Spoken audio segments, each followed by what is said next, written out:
Hello everyone, good morning. मैं आपका स्वागत करता हूं इस वीडियो में। आज भी डिस्कस करेंगे आज के करंट अफेयर के कुछ इंपॉर्टेंट एमसीक्यू और इंपॉर्टेंट फैक्ट की, और डेफिनेटली आने वाले एग्जाम के लिए यूजफुल होगा।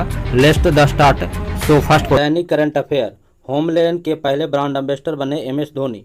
होम इंटीग्रल ब्रांड होमलेन ने महेंद्र सिंह धोनी के साथ इक्विटी पार्टनर और ब्रांड एम्बेसडर के रूप में 3 साल की रणनीति साझेदारी की है। साझेदारी के हिस्से के रूप में धोनी होमलेन की इक्विटी की मालिक होंगे और कंपनी के पहले ब्रांड एम्बेसडर होंगे। नेक्स्ट है the year that was not the diary of A 14 year old नामक पुस्तक का विमोचन। वयोवृद्ध अभिनेत्री शबाना आजमी ने the year that was not the diary of A 14 year old नामक पुस्तक लॉन्च की है, जिसके कोलकाता की लड़की विसरा जैन ने लिखी है। नेक्स्ट है भारतीय रेलवे ने लॉन्च की रेल मदद, एक एकीकृत ग्राहक सेवा समाधान। भारतीय रेलवे ने एकीकृत वन स्टॉप समाधान रेल मदद लॉन्च की है, जिसमें राष्ट्रीय ट्रांसपोर्ट ने कई मौजूदा हेल्पलाइन को एक में मिला दिया है, जो विभिन्न उद्देश्यों के लिए उपयोगी की जाती थी। रेल मंत्रालय ने टोल फ्री नंबर 139 के उपयोग सभी प्रकार के पूछताछ और शिकायत करने के लिए किया जा सकता है, और हेल्पलाइन की सुविधाएं 24 घंटे 12 भाषाओं में उपलब्ध की जाएगी। नेक्स्ट है हरियाणा सरकार ने एमएसएमई की मदद के लिए वालमार्ट वृद्धि के साथ समझौता ज्ञापन पर हस्ताक्षर किए हैं। हरियाणा सरकार ने भारतीय एमएसएमई के उत्पादकों को अंतर्राष्ट्रीय बाजारों में ले जाने के लिए एक मार्ग बनाने के लिए वालमार्ट वृद्धि और हरदर्शक के साथ समझौता ज्ञापन पर हस्ताक्षर किए हैं। नेक्स्ट है जेम्स एंडरसन टेस्ट क्रिकेट में तीसरे सबसे ज़्यादा विकेट लेने वाले गेंदबाज बने। जेम्स एंडरसन ने अनिल कुंबले के 619 टेस्ट विकेट की संख्या को पछाड़ते हुए टेस्ट क्रिकेट में तीसरे सबसे ज़्यादा विकेट लेने वाले गेंदबाज बन गए। नेक्स्ट है दिग्गज अभिनेता अनुपम श्याम का निधन। अभिनेता की टीवी शो मन की आवाज़, प्रतिज्ञा और असलम डॉग मिलीनियर्स और बैटिंग क्वीन जैसी फिल्मों में उन्होंने अपना काम के लिए जाने जाते हैं। मन की आवाज़ प्रतिज्ञा पर सज्जन ठाकुर सज्जन सिंह के नाम से भी जाने जाते थे। नेक्स्ट है 9 अगस्त नागासाकी दिवस के रूप में मनाया जाता है। जापान हर साल 9 अगस्त को नागासाकी दिवस के रूप में मनाता है। 9 अगस्त 1945 को अमेरिका ने जापान की नागासाकी पर परमाणु बम गिराया। बम का डिजाइन तैयार करने का कोड फैटमैन रखा गया था। नेक्स्ट है भारत यूएई नौसेना किया द्विपक्षीय अभ्यास जायद तलवार 2021। भारतीय नौसेना ने संयुक्त अरब अमीरात की नौसेना ने 7 अगस्त 2021 को आबू धाबी के तट पर द्विपक्षीय नौसेना सैनिक अभ्यास जायद तलवार 2021 का आयोजन किया।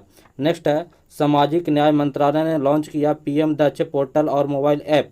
केंद्रीय सामाजिक न्याय और अधिकारी मंत्री डॉक्टर वीरेंद्र कुमार ने पीएम दक्ष के नाम से एक पोर्टल और मोबाइल एप्लीकेशन का अनावरण किया है, जिसका उद्देश्य कौशल विकास योजना को लक्षित और समूह के लिए सुलभ बनाना है। नेक्स्ट है विश्व भर में स्वदेशी लोगों का अंतर्राष्ट्रीय दिवस 9 अगस्त को मनाया जाता है।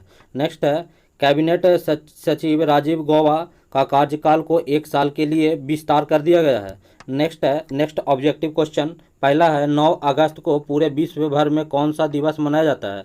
तो विश्व आज़ादी दिवस के रूप में मनाया जाता है, यानी option D is right answer. चलिए इसकी विशेषता जानते हैं। तो 9 अगस्त को पूरे विश्व भर में विश्व आदिवासी दिवस मनाया जाता है। इस दिवस को विश्व जनजातीय दिवस भी कहते हैं। अंग्रेजी का निगेटिव शब्द मूल निवासियों के लिए प्रयुक्त होता है। अंग्रेजी के ट्राइबल शब्द का अर्थ है जनजाति होता है। नेक्स्ट है 9 अगस्त को पूरे भारत में इसमें से कौन सा क्रांति दिवस मनाया जाता है? तो अगस्त क्रांति, यानी option D is right answer. इसके बारे में जानते हैं। 9 अगस्त को पूरे भारत में अगस्त क्रांति दिवस मनाया जाता है। यह अगस्त क्रांति आंदोलन की शुरुआत 9 अगस्त 1942 को हुई थी, इसलिए भारतीय इतिहास में 9 अगस्त के दिन अगस्त क्रांति के रूप में जाना जाता है। नेक्स्ट है हाल ही में किसने आयकर अधिनियम के प्रावधानों को रद्द करने के लिए संसद में एक विधेयक पेश की है? तो निर्मला सीतारमण, यानी option D is right answer. वित्त मंत्री निर्मला सीतारमण ने हाल ही में संसद में आयकर अधिनियम के प्रावधानों को रद्द करने के लिए एक विधेयक पेश की, जिसमें विवादास्पद पूर्वव्यापी का कर कानून को ख़त्म कर दिया, जिसमें टेलीकॉम कंपनी वोडाफोन और केरनिया जैसे विदेशी विनिवेशकों को विश्वास को प्रभावित किया है। नेक्स्ट है, डॉक्टर वीरेंद्र कुमार ने किस शहर में डॉक्टर अटल इंटरनेशनल सेंटर में पीएम दक्ष पोर्टल और मोबाइल ऐप लॉन्च किया? तो कौन सा? तो दिल्ली, यानी option B is right answer. इसके बारे में जानते हैं। तो भारत के राजधानी दिल्ली में डॉक्टर अंबेडकर इंटरनेशनल सेंटर केंद्रीय सामाजिक न्याय और अधिकारिता मंत्री डॉक्टर वीरेंद्र कुमार ने पीएम दक्ष पोर्टल और मोबाइल ऐप लॉन्च किया, जिससे सामाजिक न्याय और अधिकारिता मंत्रालय द्वारा राष्ट्रीय ई गवर्नेंस डिवीजन का सहयोग विकसित किया गया है। नेक्स्ट है, भारत में हाल ही में किस कंपनी ने एकल खुराक की कोविड-19 की मंजूरी दी है? तो जॉनसन एंड जॉनसन, यानी option B is right answer. इसके बारे में जानते हैं। तो जॉनसन एंड जॉनसन कंपनी एकल खुराक कोविड-19 के भारत में हाल ही में मंजूरी दी है। इसके साथ ही भारत में 5 आपातकालीन उपयोग प्राधिकरण वाले टीके हैं। यह वैक्सीन का एक वायरल वेक्टर्स वैक्सीन है, जिसमें ह्यूमन एडिनोवायरस के आधार पर विकसित किया गया है। नेक्स्ट है, निम्न में से किस प्रशासन ने भारतीय नागरिक के लिए इनर लाइन परमिट की आवश्यकता को समाप्त कर दी है? तो लद्दाख प्रशासन ने, यानी ऑप्शन डी। इसके बारे में जानते हैं। तो लद्दाख प्रशासन ने हाल ही में लद्दाख के संरक्षित क्षेत्रों को दौरा करने वाले भारतीय नागरिकों के लिए इनर लाइन परमिट आवश्यकता समाप्त कर दिया है, जिसके लिए समूह अधिसूचना जारी की है। यह इनर लाइन परमिट गैर मूल निवासियों को उन राज्यों जाने या रहने के लिए आवश्यकता है जो यह प्रणाली के तहत संरक्षित हैं। नेक्स्ट है, इनमें से किस मंत्रालय ने तत्वाधान की रक्षा साइबर एजेंसी की स्थापना की मंजूरी दे दी है? तो कौन सी? तो रक्षा मंत्रालय ने, यानी ऑप्शन डी। भारत सरकार ने हाल ही में रक्षा मंत्रालय ने तत्वाधान में देश के साइबर खतरों को कम करने के लिए रक्षा साइबर एजेंसी की स्थापना की मंजूरी दे दी है, जिसके लिए 3 सशस्त्र बलों सेवाओं को संबंधित साइबर आपातकालीन प्रक्रिया की दल की स्थापना की गई है। नेक्स्ट है, राष्ट्रीय औद्योगिक गलियारा कार्यक्रम के तहत हाल ही में अब तक कितने औद्योगिक गलियारों को मंजूरी दे दी है? तो 11, यानी ऑप्शन बी।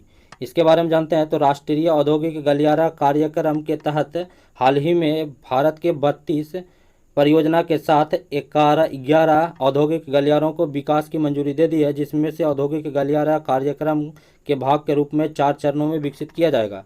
नेक्स्ट है, निम्न में से किस हाई कोर्ट ने ऑनलाइन गेम पर प्रतिबंध लगाने वाले तमिलनाडु के कानून को रद्द कर दिया?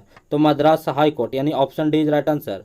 इसके बारे में जानते हैं। तो मद्रास हाई कोर्ट ने हाल ही में ऑनलाइन गेम पर प्रतिबंधित लगाने वाले तमिलनाडु के कानून को रद्द कर दिया है, जिसमें पोकर, रमी और अन्य कौशल आधारित ऑनलाइन गेम पर प्रतिबंधित लगा दिया था। कोर्ट ने कहा कि ऑनलाइन गेम पर पूर्ण प्रतिबंधित असंगत और तर्कहीन है। नेक्स्ट है, टोक्यो ओलंपिक 2020 में किस भारतीय खिलाड़ियों ने 13 साल बाद भारत के लिए गोल्ड मेडल जीता? तो नीरज चोपड़ा ने जीते हैं। टोक्यो ओलंपिक 2020 में पुरुष के जैवलिन थ्रो के फाइनल में नीरज चोपड़ा ने 87.58 मीटर की स्कोर कर टॉप स्थान हासिल करते हुए भारत के लिए 13 वर्ष बाद गोल्ड मेडल जीता है। उन्होंने 121 साल के इतिहास में पहली बार ट्रैक एंड फील्ड में भारत के गोल्ड मेडल दिलाया। वे इस फील्ड में गोल्ड जीतने वाले पहले और व्यक्तिगत इवेंट में गोल्ड मेडल जीतने के लिए दूसरे भारतीय बन गए हैं। नेक्स्ट है, स्टैटिक जीके। आज दक्षिण पूर्व भारत के हवाई अड्डे के बारे में जानेंगे। नेताजी सुभाष चंद्र बोस अंतर्राष्ट्रीय हवाई अड्डा कोलकाता पश्चिम बंगाल में स्थित है।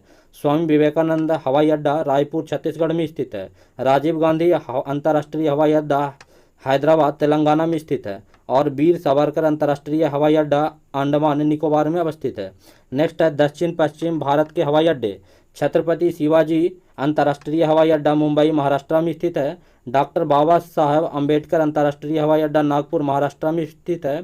दावलोमा एयरपोर्ट गोवा में स्थित है। केम्पोगोडा अंतर्राष्ट्रीय हवाई अड्डा बेंगलुरु कर्नाटक में स्थित है। और अगती हवाई अड्डा तो लक्षद्वीप में अवस्थित है।